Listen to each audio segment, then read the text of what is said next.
कर दिया गया। सीधा पैनल की ओर बढ़ जाते हैं। कर्नल दीपक कुमार, रिटायर्ड रक्षा विशेषज्ञ, हमारे साथ जुड़ गए हैं। कर्नल दीपक, बहुत बहुत स्वागत जुड़ने के लिए। और सीधा सवाल यही कि जिस तरह से आज आप देखिए, अब रक्षा मंत्री की तरफ से भी बयान जारी किया गया कि हमने तो उन्हें मारा जिन्होंने हमारे मासूमों को मारा है।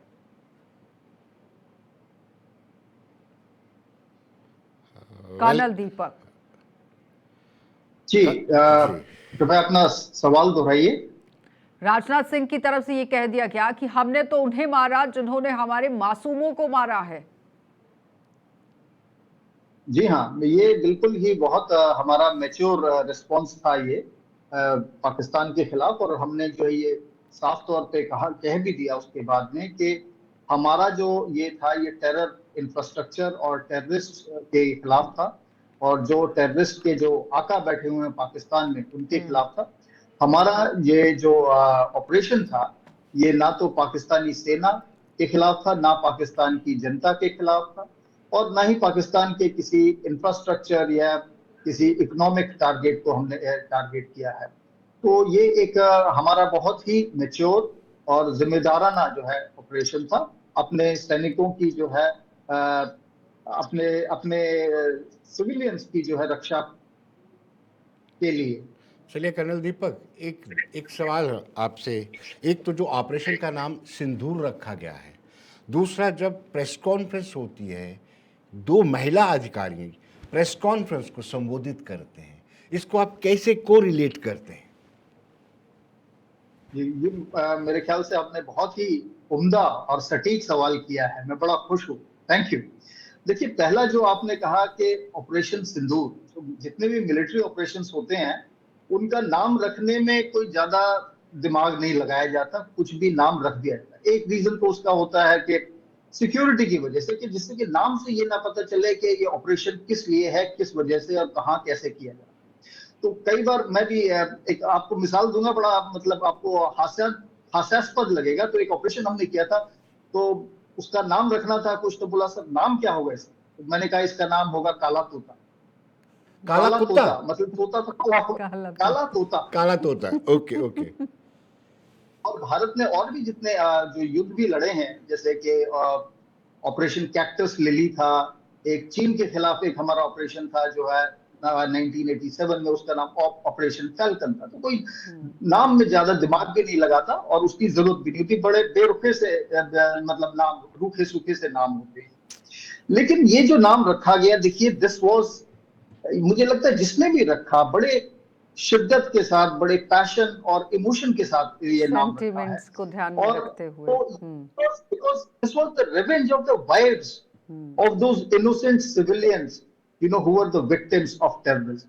ये उनका बदला था, ये उनकी तरफ से था। ये सिर्फ सेना का बदला नहीं था, ये पूरे देश का, उन महिलाओं का और पूरे समाज का बदला था आतंकवादियों के खिलाफ।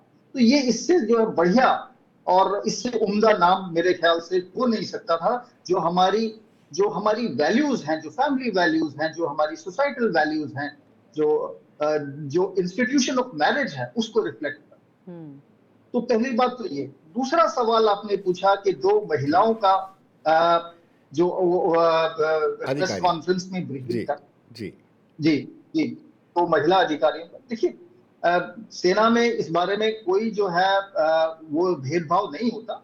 अगर वो काम कोई भी जो है कर सकता है उसको, तो उसको दे दिया जाता है। तो महिलाएं को जो है समान दर्जा दिया जाता है सेना में, ऐसी कोई बात नहीं। दूसरा, एक जो महिला अधिकारी जो चुनी गई, वो मुस्लिम कर्नल सोफिया कुरैशी, सोफिया कुरैशी जी। तो देखिए, ये एक मैसेज दिया गया था पाकिस्तान के आर्मी चीफ मुल्ला मुनीर को कि तुम्हारी जो वो टू नेशन थ्योरी है उसको हमने डस्टबिन में डाल दिया है, कूड़ेदान में डाल दिया है।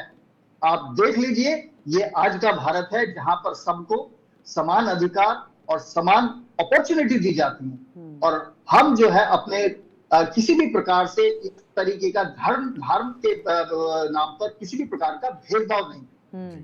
तो ये देख लीजिए आप, अपनी जो है जो उसकी वैल्यू है, जो टू नेशन थ्योरी, मतलब कर्नल दीपक, फिर ये कहा जाए कि हर एक स्टेप को मद्देनजर रखते हुए एक संदेश देने की कोशिश की गई है, क्योंकि सिंदूर की कीमत भारत के अंदर हिंदू धर्म के अंदर हर कोई जानता है और उसकी अहमियत समझता भी है। फिर दूसरी टू नेशन थ्योरी को लेकर एक मैसेज दे दिया गया कि हिंदू और मुस्लिम में आपसी भाईचारा देश के अंदर है, और पीएम ने भी कहा था कि हमारे पास सिर्फ हथियार नहीं है, एकता की भी ताकत है। लेकिन दूसरी तरफ अगर हम देखें कि जो वो वीडियो प्ले किया गया सबसे पहले, प्रेस कॉन्फ्रेंस से पहले वो वीडियो प्ले किया गया जिसमें बताया गया कि किस तरह से पहलगाम के अंदर हमला हुआ, पुलवामा का हमला हुआ, उरी के अंदर जो स्ट्राइक हुई, और उससे पहले जिस तरह से घटनाओं को आतंकवादियों की तरफ से अंजाम दिया गया। अंत में 2 वर्ड लिखे गए, लिखा गया कि नो मोर, कि अब इससे ज्यादा बर्दाश्त नहीं होगा, अब यहां रुकना होगा आतंकवादियों को। वो एक सटीक मैसेज दिया गया था। जी बिल्कुल, देखिए ये एक सटीक मैसेज है ही, और इसको अगर हम थोड़ा सा, आप मुझे दो मिनट दीजिएगा, मैं थोड़ा सा इसको डिटेल में तफसील से आपको बताना चाहूँ। आतंकवादी हमले पहले भी होते थे। मुंबई में ट्रेन बॉम्बिंग हुई, उसके बाद 2000 में जो है चिट्टी सिंहपुरा हुआ, कल 2002 में कालूचक में जो है मिलिट्री कैंप पे हमला हुआ, जिसमें के फैमिलीज और को भी मारा गया। और हमने क्या किया, हम जो है सिर्फ कड़ी निंदा करते थे, हम जो है विश्व पटल पर जो है उनको ले जाते थे कि देखिए पाकिस्तान हमारे साथ ऐसा कर। लेकिन जो 2016 में जब उरी में टेरर अटैक हुआ, उसके बाद 2019 में जो पुलवामा में जो है उन्होंने सीआरपीएफ की कॉन्वॉय पे अटैक किया, तो उसके बाद हमने क्या किया, हमने जो है रिट्रीब्यूशन किया, बदला लिया। ये दोनों बदले कहाँ हुए, लिए गए लाइन ऑफ कंट्रोल के नजदीक। पहला तो जो है टेक्टिकल ऑपरेशन था, सर्जिकल स्ट्राइक, बालाकोट स्ट्राइक था, लेकिन वो पाकिस्तान ऑक्युपाइड जम्मू कश्मीर से बाहर था। वो जो है दरअसल वो जगह जो है बालाकोट, वो जो बॉर्डर पे है, जो उनके और खैबर पख्तूनख्वा और पाकिस्तान ऑक्युपाइड जम्मू कश्मीर के बॉर्डर पे, तो वो भी एक तरीके से रिमोट एरिया था। लेकिन उसको भी कहा गया, एनालिस्ट ने कहा कि this is the new normal, now India will not accept but it will retaliate. लेकिन अगर उसको देखते हुए अब और इस ऑपरेशन को देखें, ऑपरेशन सिंदूर, जो कि पाकिस्तान का जो हार्टलैंड है, पंजाब, मुरीद के में किया गया एक हमला, एक बहावलपुर में किया गया। मुरीद के जो है लाहौर से मात्र 30 किलोमीटर दूर है।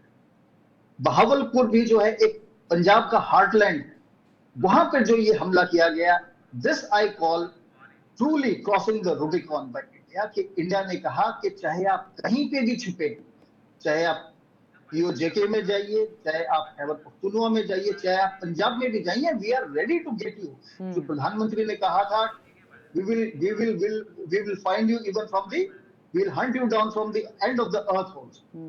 तो ये जो है truly I would say this is a strategic shift।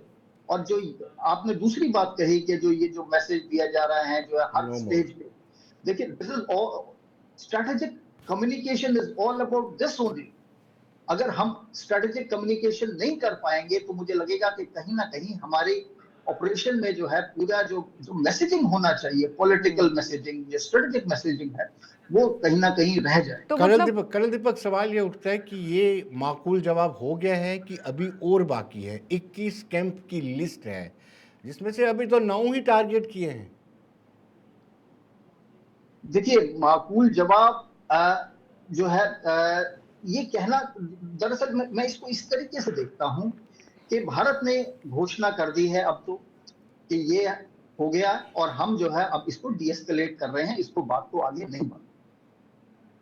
तो एक तो ये रीजन है, तो इसलिए भारत दोबारा तो अब इसको नहीं कर सकता जो है, बाकी जो टारगेट्स बचे हुए हैं जिनकी लिस्ट हमारे पास है, क्योंकि उससे हमारी क्रेडिबिलिटी खत्म होती है विश्व मंच पे जो है भारत की। लेकिन क्या इससे पाकिस्तान डिटर हो जाएगा हमेशा के लिए कि अब आतंकवादी हमले नहीं होंगे? तो अगर पिछला रिकॉर्ड हम देखें तो 2016, उसके बाद 19, 3 साल तक कुछ नहीं, 19 के बाद फिर 25 को 6 साल तक तकरीबन कुछ नहीं।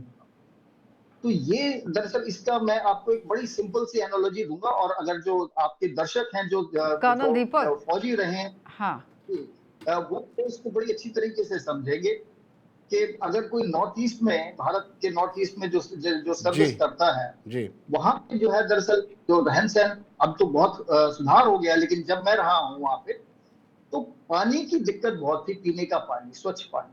तो आपको जो है एक वो एमीबिक डिसेंट्री हो जाती है, जिसको वो एक बार हो गई वो जाएगी नहीं।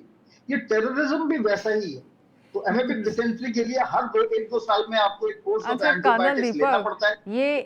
ये आज इनका जिस तरह से स्ट्राइक हुई है, ये उसी बात का जवाब था जिसमें महिला को आतंकवादी की तरफ से कह दिया गया था कि जाइए मोदी को बता दीजिए। अब मोदी ने भी जवाब दे दिया। खेल खत्म कि वो पूछ जी जो मैंने कहा ना, जो ये पूछ स्ट्रेटेजिक सीधी नहीं होती है, कम्युनिकेशन कर्नल जो है। कर्नल दीपक, जो पूछ सीधी नहीं होती है वो तो पंगा करेगी। फिर क्या उसको जी रिटेलिएट नहीं करना है भारत ने? नहीं, मैंने कहा कि देखिए, एक जो है आपको एंटीबायोटिक की डोज रिपीट करनी पड़ती है वो हर 1-2 साल में।